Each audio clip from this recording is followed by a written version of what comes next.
আসসালামু আলাইকুম প্রিয় ভাই বোনেরা, যে দেখতে পাচ্ছেন আমি একদম একটা কচি লাউ কিনে এনেছি। লাউটা খুব সুন্দর, যেমন সবুজ করে কাটবেন। সবগুলো লাউ একই সাইজ, একই মাপে। আমি কী দিয়ে রান্না করব দেখাচ্ছি।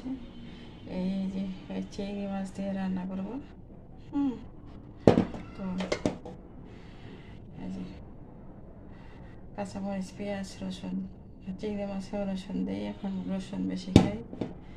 তো দেখেন লাউটা খুব সুন্দর হয়েছে না কাটা, সবুজ সবুজ সাদা। এমন করে লাউয়ের চামড়াটা, কচি লাউ থাকলে চামড়াটা পাতলা করে ফেলবেন, দেখতে সবুজ লাগবে, উপরটা ভিতরটা সাদা, দেখতে সে হচ্ছে না। এই যে চিংড়ি মাছ দিয়ে রান্না করবেন। আলহামদুলিল্লাহ, আমি রান্নার পরে তরকারিটা দেখাবো।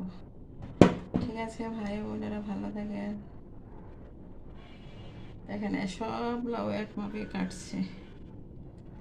আমাদের কাটাকুটি একটু সৌন্দর্য করে না কাটলে আমাদের ভালো লাগে না, অন্যের কাটা পছন্দ হয় না।